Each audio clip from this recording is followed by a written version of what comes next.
nos oye. En esto conocemos el espíritu de verdad y el espíritu del error. Muchas veces nosotros como cristianos somos llamados creyentes, pero escúcheme cuidadosamente.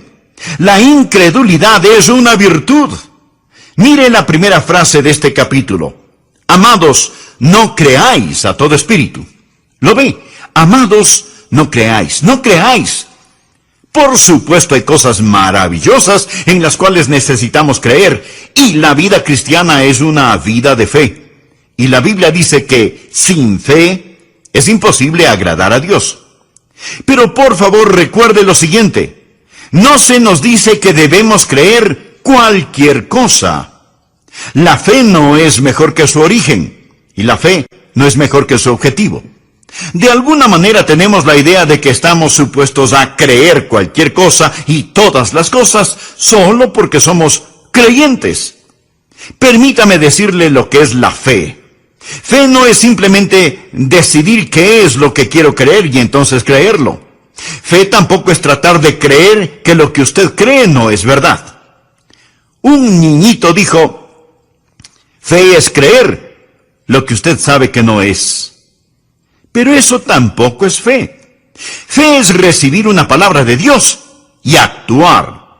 Esa es la fe bíblica. Ahora, debido a que sin fe es imposible agradar a Dios, es muy peligroso para usted el vivir sin fe. Pero hay algo que es aún más peligroso, y es el creer y poner su fe en algo equivocado.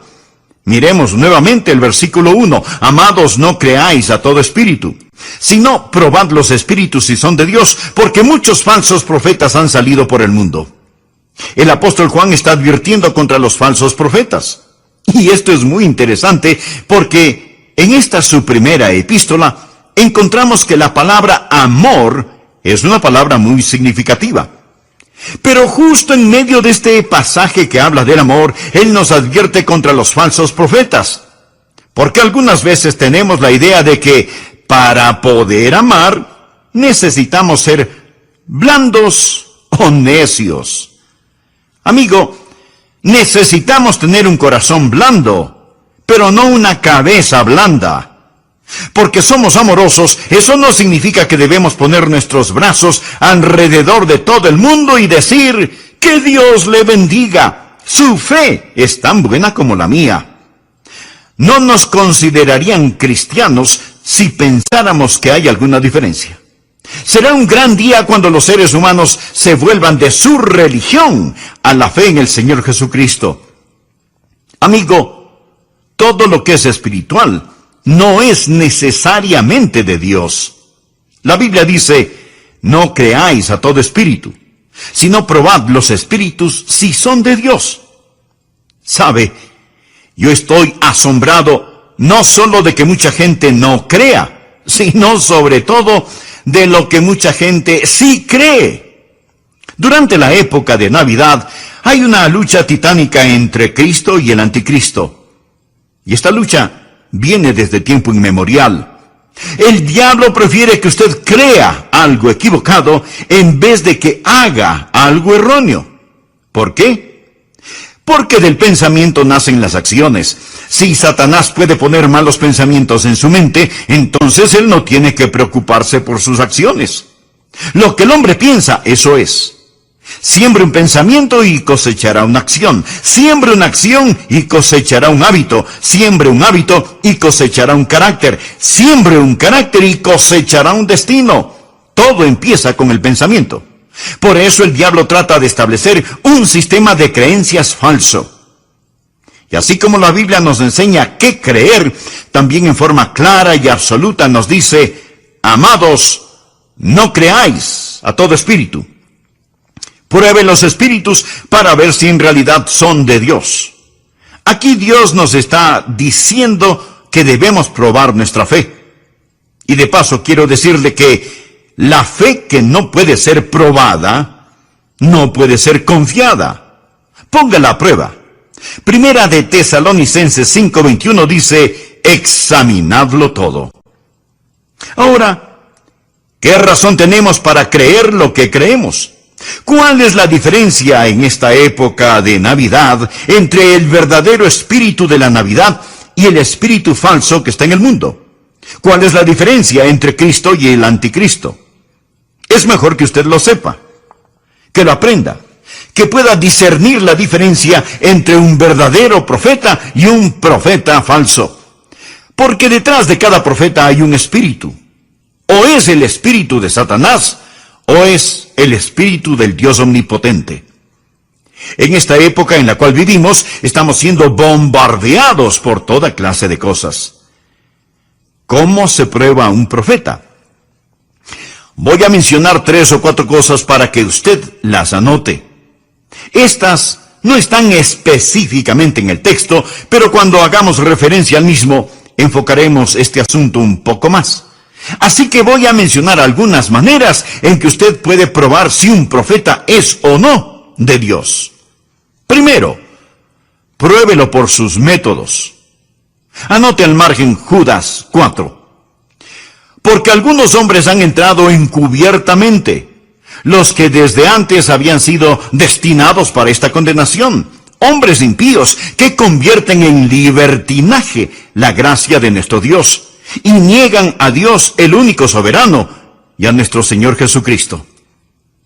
Ahora la llave para este versículo y la razón por la que lo he usado es porque dice que algunos hombres han entrado encubiertamente. La incredulidad, la falsa doctrina, es muy sutil. Aparece casi inadvertida junto a la puerta y simplemente penetra. Eso es lo que Judas nos está diciendo. Piense primero en todos sus métodos. Son muy sutiles. La Biblia, al hacer referencia a Satanás en el jardín del Edén, dice que él es más sutil que cualquier otro animal sobre la tierra. Él es un mentiroso y padre de la mentira. Y sus mejores mentiras suenan como si fueran verdad. Así que primero, sus métodos son muy sutiles. Segundo, pruébelo por sus motivos.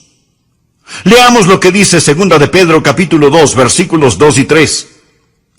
Y muchos seguirán sus disoluciones, por causa de los cuales el camino de la verdad será blasfemado, y por avaricia harán mercadería de vosotros con palabras fingidas. Los falsos profetas siempre son codiciosos y con palabras mañosas y astutas manipulan a las personas crédulas. La motivación de los falsos profetas es el explotar a la gente. Hacen de usted mercadería en lo financiero, lo político y lo personal. Pudiera ser que no les importe demasiado el poder político o económico, pero quieren exhibirse como que fueran personas importantes. Por eso, usted tiene que estar alerta a sus métodos y a sus motivos. Tercero, pruébelos por su moral. Leamos nuevamente la segunda parte de Judas 4. Hombres impíos que convierten en libertinaje la gracia de nuestro Dios. ¿Qué significa esto? ¿Qué quiere decir libertinaje? Significa inmoralidad. Ellos dicen, bueno, si usted es salvo por gracia, entonces puede vivir como se le antoje. Amigo, escúcheme. No les confíe ni su dinero ni su familia. Ellos han convertido la gracia de Dios en libertinaje. Pruébelos por la clase de moralidad que exhiben. Cuarto, pruébelos por su ministerio. En Mateo 7, versículos 15 y 16, el Señor Jesucristo dijo lo siguiente: guardaos de los falsos profetas, que vienen a vosotros con vestidos de ovejas, pero por dentro son lobos rapaces. Por sus frutos los conoceréis. Si usted quiere probar a quien quiera que se diga ser un profeta, simplemente mire los frutos de su ministerio. Evalúe los frutos de aquellos que los siguen. Jesús dijo que los conoceremos por sus frutos. Como el profeta, así son sus seguidores. Pero veamos la forma principal de probar a los profetas. Quinto, pruébelos por su mensaje. En 1 de Juan capítulo 4, versículos 2 y 3 leemos: en esto conocer el Espíritu de Dios. Todo espíritu que confiesa que Jesucristo ha venido en la carne es de Dios. Y todo espíritu que no confiesa que Jesucristo ha venido en la carne no es de Dios. Y este es el espíritu del anticristo, el cual vosotros habéis oído que viene y que ahora ya está en el mundo. En algunos mensajes anteriores he hecho referencia al anticristo. El prefijo anti significa contra o en vez de. Y esa es la forma en que Satanás hace su trabajo. Satanás está en contra de Cristo. Así que trae un sustituto de Cristo. El diablo no niega la religión. De hecho, la religión es su principal herramienta. Su método no es tanto el negar, sino el tergiversar. Así que cuando usted le pregunta a un falso profeta, ¿cree en Jesús?, él le responderá, por supuesto que creo en Jesús. Pero note lo que Pablo dice en 2 de Corintios 11:4. Porque si viene alguno predicando a otro Jesús que el que os hemos predicado, o si recibís otro espíritu que el que habéis recibido, u otro evangelio que el que habéis aceptado, bien lo toleráis. Lo que Pablo está diciendo es, ustedes son tan tontos que dejan que alguien venga y les predique acerca de otro Jesús. Dejan que otra persona venga y les guíe hacia otro espíritu o les desvíe hacia un evangelio diferente. Amigo, no debemos olvidar que Satanás se transforma en ángel de luz. Todo esto es trasfondo para el mensaje de hoy. Ahora présteme atención. Esta época de Navidad, como cada Navidad, vamos a tener que escoger entre Cristo y el anticristo. Y la Biblia nos dice que no debemos creer a todo espíritu, que debemos probar los espíritus si son de Dios. Ahora, para probar cualquier cosa, usted necesita un modelo, una norma, un patrón, un criterio establecido que le permita hacer la prueba. ¿No es cierto? Ahora, cuando Juan nos dice que no debemos creer a todo espíritu, sino probad los espíritus si son de Dios, o sea, si son de Cristo o del anticristo, nos da 3 pruebas mayores. ¿Cómo los prueba? ¿Cómo los conoce? Voy a compartir estas 3 pruebas mayores para que en esta Navidad usted sepa si va a celebrar a Cristo o al anticristo. ¿Cómo se prueban los espíritus? Primero, pruebe los espíritus por la palabra de Dios. Veamos lo que dice 1 de Juan 4:6. Nosotros somos de Dios. El que conoce a Dios nos oye. Ahora, Juan fue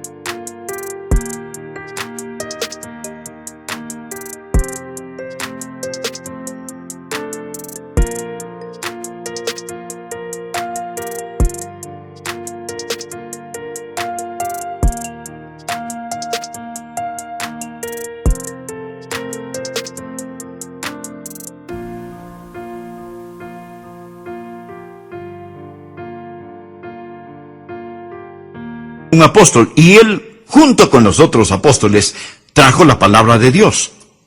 De hecho, al comienzo de su primera epístola, Juan nos dice lo que era desde el principio, lo que hemos oído, lo que hemos visto con nuestros ojos, lo que hemos contemplado y palparon nuestras manos tocante al verbo de vida, porque la vida fue manifestada, y la hemos visto, y testificamos, y os anunciamos la vida eterna, la cual estaba con el Padre, y se nos manifestó. Lo que hemos visto y oído, esto os anunciamos.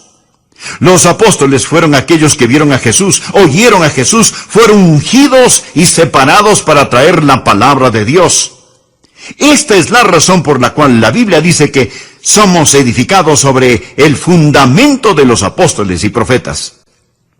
O sea, los profetas que escribieron el Antiguo Testamento y los apóstoles que escribieron el Nuevo Testamento. La iglesia que pastoreo está edificada absolutamente sobre el fundamento de los profetas y apóstoles que nos trajeron la palabra de Dios. El pastor Rogers, ¿es usted un profeta? No en el sentido clásico de la palabra, no con P mayúscula. Pastor Rogers, ¿es usted un apóstol? No en el sentido clásico de la palabra, no con A mayúscula. Pero déjeme decirle algo. Tanto como puedo sostener la Biblia en mis manos y predicar acerca de lo que dice, puedo predicar con la autoridad de un profeta y de un apóstol, porque estoy predicando lo que ellos dijeron, lo que ellos predicaron. La iglesia está construida sobre el fundamento de profetas y apóstoles. Así que cuando por ahí aparece un profeta o por allá asoma un espíritu, ¿cómo los pruebo? Los pruebo con la palabra de Dios. No es que yo de pronto experimento alguna clase de sensación y digo, bueno, yo pienso que, o yo siento que. Mi amigo, hubo un tiempo cuando los predicadores parados tras el púlpito decían, la Biblia dice, y comenzaban a decir lo que la Biblia dice. En la actualidad, ellos se rascan la cabeza y dicen, bueno, me parece a mí, yo siento que, no. ¿Qué es lo que la palabra de Dios dice? Nosotros somos de Dios. El que conoce a Dios nos oye. Debemos aprender que cuando estamos firmes en la palabra de Dios, el reino de Satanás comienza a temblar. Cuando el diablo se acercó a Jesús para tentarle en el desierto, ¿cómo fue que Jesús logró derrotarlo? Usando la palabra de Dios. En respuesta a las 3 tentaciones, Jesús dijo 3 veces, escrito está. Y Jesús venció a Satanás con la espada de la palabra de Dios. ¿Sabe lo que yo he aprendido? Que hay increíble poder en la palabra de Dios. En el Salmo 138:2 leemos, porque has engrandecido tu nombre y tu palabra sobre todas las cosas. Mi amigo, cuando llega algún falso profeta, y si usted usa la palabra de Dios, esa palabra perforará a ese falso profeta, como una bala de cañón perforaría una canasta de huevos. Hay poder, increíble poder en la palabra de Dios. Ahora, si usted no conoce la palabra de Dios, si usted no sabe cómo usar la palabra de Dios, va a ser un perfecto y pasivo blanco para los falsos profetas o apóstoles. No va a saber cómo probar los espíritus. Así que, en primer lugar, ¿cómo se los prueba? Por la palabra de Dios. Todo lo demás se deriva de esto. Segundo, pruebe a los falsos profetas por el Hijo de Dios. Leemos en 1 de Juan capítulo 4, versículos 2 y 3. En esto conoced el Espíritu de Dios. Todo espíritu que confiesa que Jesucristo ha venido en la carne es de Dios. Y todo espíritu que no confiesa que Jesucristo ha venido en la carne no es de Dios. Y este es el espíritu del anticristo, el cual vosotros habéis oído que viene, y que ahora ya está en el mundo. ¿Cómo se prueban los falsos profetas? Primero, por la palabra de Dios. Segundo, por el Hijo de Dios. Ahora, ¿sabía usted que estos versículos hablan acerca de la Navidad? Hablan de la encarnación. Hablan de Jesucristo nacido en Belén. Hablan de Jesús, el Hijo de Dios, tomando forma humana, encarnándose. Miremos cuidadosamente porque el apóstol Juan es muy exacto en lo que dice aquí. En esto conoced el Espíritu de Dios. Todo espíritu que confiesa que Jesucristo ha venido en la carne es de Dios. Y todo espíritu que no confiesa que Jesucristo ha venido en la carne no es de Dios. Juan se refiere al Señor con 2 nombres. Jesús, que es su nombre humano, y Cristo, que es su título divino. Y Juan pone esos 2 nombres juntos. Cristo no es su último nombre. Ese es su título. Él es Jesucristo. Él es hombre y Mesías al mismo tiempo. Jesús es su nombre terrenal. Cristo, que significa Mesías, el ungido, el designado, es su título divino. Jamás ha existido ningún otro como el Señor Jesucristo. De eso se trata la Navidad. Jesús es el Dios hombre. Jesús es Dios en forma humana. Y esa es la base doctrinal fundamental de nuestra fe. Que Dios, abandonando el cielo, tomó forma humana, originándose así. Hablan de Jesús, el Hijo de Dios, tomando forma humana, encarnándose. Miremos cuidadosamente porque el apóstol Juan es muy exacto en lo que dice aquí. En esto conoced el Espíritu de Dios. Todo espíritu que confiesa que Jesucristo ha venido en la carne es de Dios.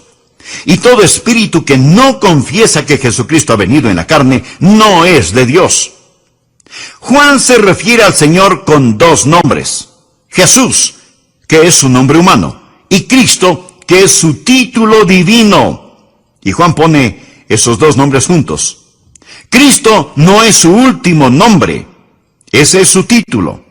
Él es Jesucristo. Él es hombre y Mesías al mismo tiempo. Jesús es su nombre terrenal. Cristo, que significa Mesías, el ungido, el designado, es su título divino. Jamás ha existido ningún otro como el Señor Jesucristo. De eso se trata la Navidad. Jesús es el Dios hombre. Jesús es Dios en forma humana. Y esa es la base doctrinal fundamental de nuestra fe. Que Dios, abandonando el cielo, tomó forma humana, originándose así la encarnación. Ahora escúcheme muy atentamente. Cuando Dios se hizo hombre, cuando Jesús se vistió con nuestra humanidad, no la tomó mientras estaba aquí en la tierra y luego la abandonó para retornar al cielo. Él regresó al cielo con su humanidad para ser un hombre por toda la eternidad. Espero que lo entienda. El apóstol Juan estuvo en la isla de Patmos. Él ya es un hombre de edad. Han pasado casi 60 años desde que él habló y caminó con el Señor Jesucristo. Cristo ascendió a los cielos. Y ahora el apóstol tiene una visión de Cristo. Y en Apocalipsis 1, versículos 12 y 13 dice: Y me volví para ver la voz que hablaba conmigo, y vuelto, vi 7 candeleros de oro. Y en medio de los 7 candeleros, a uno semejante al Hijo del Hombre, vestido de una ropa que llegaba hasta los pies y ceñido por el pecho con un cinto de oro. Después de 60 años, Juan tiene esta revelación de Cristo en el cielo y ve a uno semejante al Hijo del Hombre. Jesús se hizo el Hijo del Hombre para que nosotros pudiéramos ser hijos e hijas de Dios. Jesús nació de una virgen a fin de que nosotros pudiéramos nacer de nuevo. ¡Qué alentador es eso para mí, el saber que por toda la eternidad yo tengo un sumo sacerdote que se compadece de mis debilidades! Cuando llegue al cielo, veré a Jesús y veré las huellas de los clavos en sus manos y en sus pies. Él está ahí y llevará esas marcas de nuestra redención por toda la eternidad. Permítame compartir con usted un versículo que ha sido de gran bendición para mí. Primera de Timoteo 3:16. Anótelo. Si usted recuerda Juan 3:16, le será fácil recordar Primera de Timoteo 3:16. E indiscutiblemente, grande es el misterio de la piedad.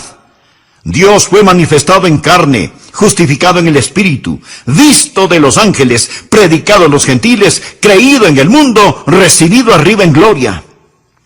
De este texto, tomemos una pequeña frase. Dios fue manifestado en la carne y visto de los ángeles. Pensemos juntos por un momento. ¿Sabía usted que esta es la primera vez que los ángeles lo habían visto? Nunca antes lo habían visto, porque él habitaba con el Padre en puro espíritu. No fue sino hasta cuando él se encarnó que los ángeles pudieron verle y exclamaron: ¡ahí está él! Nosotros hemos vivido a la luz de esta gloria desde que fuimos creados, pero la primera vez que un ángel vio a aquel que había morado con ellos eternamente fue cuando él estuvo sobre las pajas de un pesebre.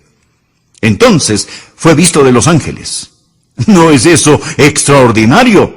Los ángeles lo vieron y dijeron: Miren, ahí está Él. Lo podemos ver, lo podemos ver.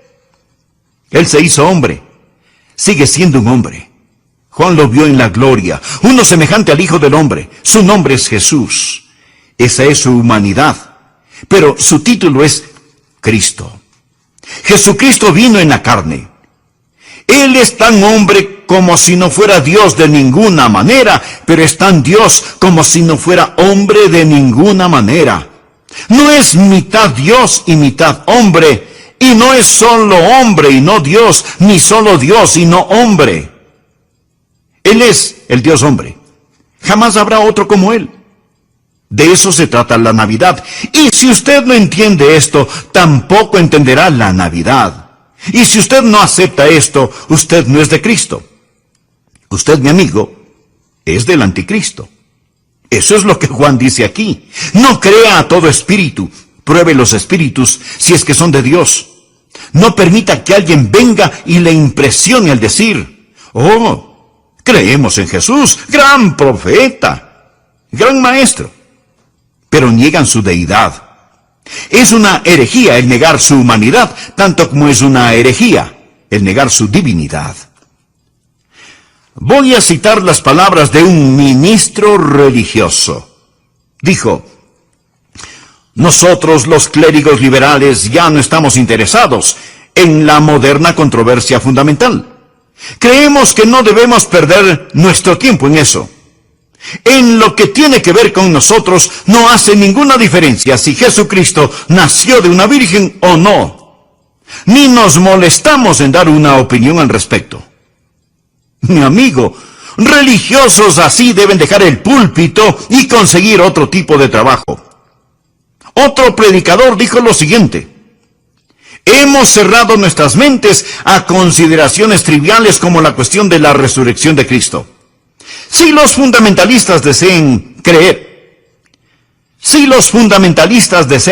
en esas necedades, no tenemos objeción, pero nosotros tenemos cosas más importantes que predicar que la presencia o ausencia de un cuerpo en una tumba vacía hace más de 20 siglos. ¿Puede imaginarse eso?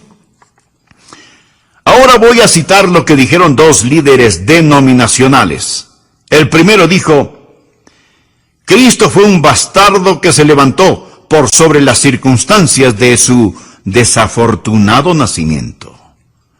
Declaraciones de un ministro religioso. El otro dijo: ¿no es esta tendencia de deificar el nombre de Jesús más pagana que cristiana? Mi amigo,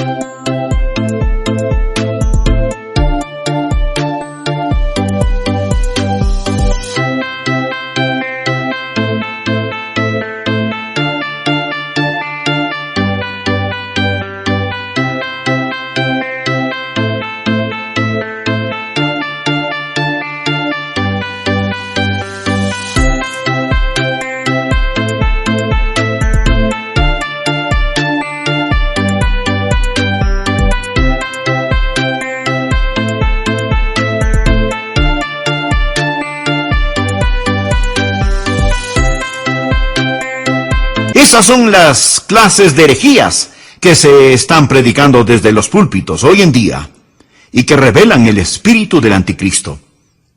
Todo espíritu que no confiesa que Jesucristo ha venido en la carne no es de Dios. Fue el espíritu del anticristo que estuvo en el mundo en los días del apóstol Juan y que está presente en el mundo actual. Por favor, busque 1 de Juan 2:22. ¿Quién es el mentiroso? Sino el que niega que Jesús es el Cristo. Este es anticristo, el que niega al Padre y al Hijo. Y ahora en la segunda epístola de Juan, leamos los versículos del 7 al 9.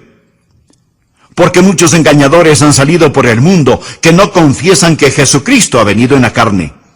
Quien esto hace es el engañador y el anticristo. Mirad por vosotros mismos para que no perdáis el fruto de vuestro trabajo, sino que recibáis galardón completo. Cualquiera que se extravía y no persevera en la doctrina de Cristo, no tiene a Dios.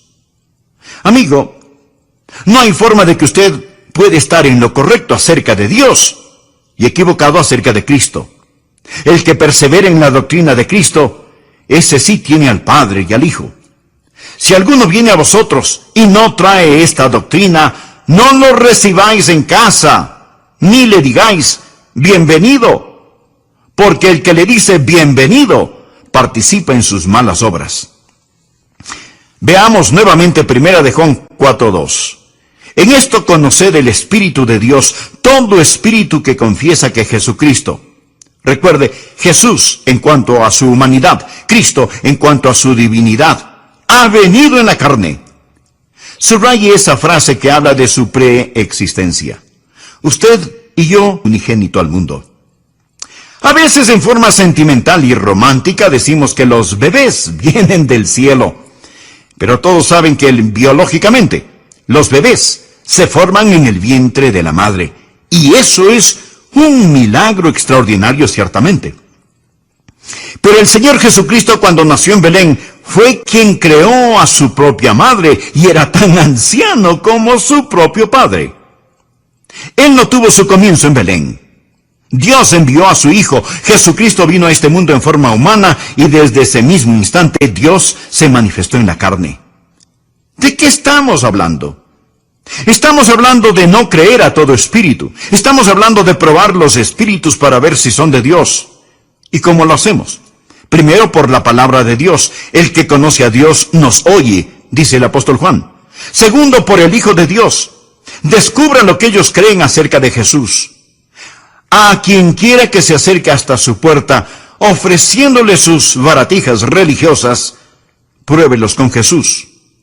Con lo que la palabra enseña acerca del Señor Jesucristo, quien es Dios mismo. Y grande es este misterio de la piedad. Dios fue manifestado en la carne y visto por los ángeles.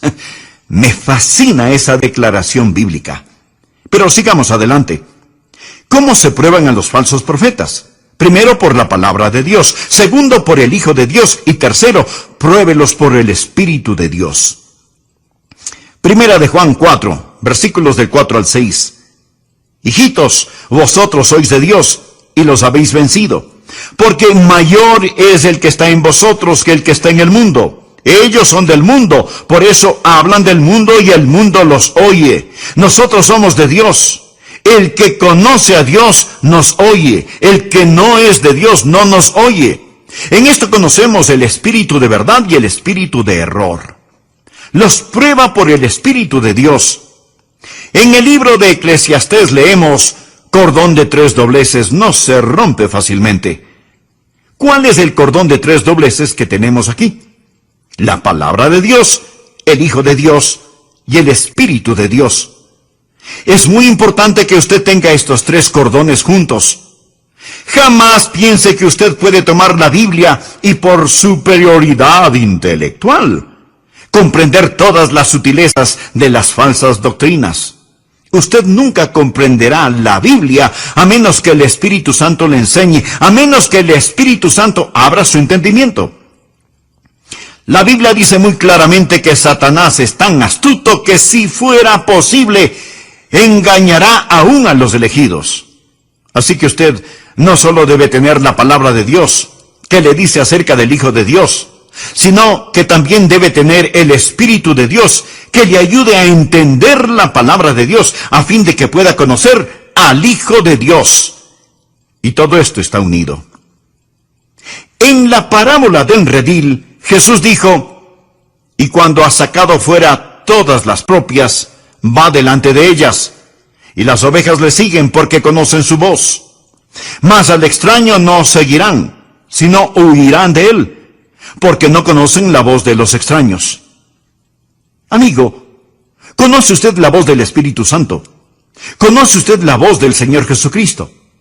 Verá, es el Espíritu Santo de Dios que toma las cosas de Dios y las hace reales para usted. En Juan 3:27 leemos, no puede el hombre recibir nada si no le fuere dado del cielo. Y el apóstol Pablo, escribiendo a los Corintios, les dijo, por tanto, os hago saber que nadie que hable por el Espíritu de Dios llama anatema a Jesús. Y nadie puede llamar a Jesús Señor, sino por el Espíritu Santo. La única manera por la que usted fue capaz de darle el señorío a Cristo en su vida fue por el Espíritu Santo. Así, tenemos el objeto de nuestra fe, el Señor Jesucristo. Tenemos en registro de nuestra fe la palabra de Dios. Tenemos al energizador de nuestra fe, el Espíritu Santo, quien nos ilumina y toma las cosas de Jesús y nos las muestra y las hace reales para nosotros. Mi amigo, en mi casa tengo un radio de 2 bandas o frecuencias, AM amplitud modulada y FM frecuencia modulada. Y yo puedo escuchar la frecuencia que deseo. Seguramente usted también tiene un radio con AM y FM. De hecho, porque tiene un radio está escuchando este programa. Tal vez en AM o en FM, porque las frecuencias siempre están enviando señales. Hoy en día hay 2 señales, 2 frecuencias que llegan al mundo. Una con mensajes anticristianos y la otra con mensajes cristianos. Y estos mensajes están en el aire todo el tiempo. Pero es el espíritu del anticristo que está invadiendo todo el mundo. Está en el aire como hongos malignos. Y se manifiesta en tantas formas diferentes y extrañas. Por ejemplo, usted puede creer en una cosa.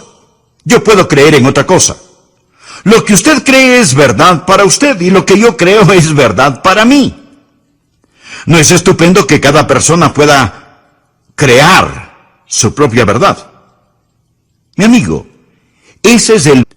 Entonces un muy conocido político, cuyo nombre no lo voy a mencionar, se puso de pie y dijo, Dr. Rogers, yo estoy de acuerdo con usted. Yo como usted creo esas cosas. Pero a mis amigos judíos les quiero hacer saber que porque creo el mensaje del Dr. Rogers, eso no significa que no creo en lo que ellos dicen. ¿Qué le parece? Piense acerca de eso, mi amigo. 2 cosas que son diferentes, no pueden ambas ser correctas. Ambas pueden ser incorrectas, pero le garantizo que si son diferentes, las 2 no pueden ser correctas. Pero ese es el mundo en el que vivimos hoy, y está alrededor de nosotros, en el aire, como esporas maléficas. Es la nueva era, es el llamado postmodernismo, el pasado liberalismo, donde cada uno crea su propia realidad y cada uno decide por sí mismo qué es la verdad. Estoy aquí para decirle una vez más, con todo mi corazón, con toda mi alma, con toda la fuerza de mi voluntad, que hay lo que es correcto y hay lo que es erróneo. Existe el Espíritu de Cristo y existe el Espíritu del Anticristo. La Biblia es la palabra de Dios. Jesús es el Hijo de Dios. Y el Espíritu Santo de Dios le ayudará a entender esto. Y ya es tiempo de abrir un espacio y decir, Dios, ayúdanos. Aquí estamos. Y durante esta Navidad, usted va a tener que enfrentarse, tal vez como nunca antes, con el espíritu del Anticristo y con el Espíritu de Cristo. Ya estoy por finalizar este mensaje, pero escúcheme muy atentamente. En lo que a mí se refiere, yo escojo a Cristo, yo escojo a Cristo. Y yo sé que puedo probar los espíritus. Dios dice, no creáis a todo espíritu. Yo puedo probar los espíritus por la palabra de Dios, por el Hijo de Dios y por